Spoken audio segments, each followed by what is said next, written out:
దేవుని వాక్యాన్ని వినేటప్పుడు ఏకాగ్రత, శ్రద్ధగా పనిచేసిన, శ్రద్ధగా ఆలకించిన వారు విజయవంతులవుతారని బైబిల్ చెప్తుంది.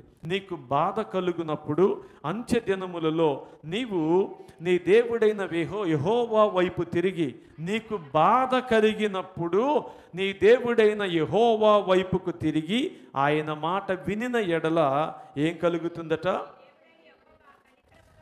ఆయన కనికరము గల దేవుడు కనుక నిన్ను ఆయన విడిచిపెట్టడు, చెయ్యి విడువడు, నాశనము చెయ్యడు. అంతకంటే ఇంకొక గొప్ప విషయం ఏంటో తెలుసా? తాను నీ పితరులతో చేసినటువంటి ప్రమాణమును లేక నిబంధనను జ్ఞాపకం చేసుకుంటాడు అని చెప్పాడు.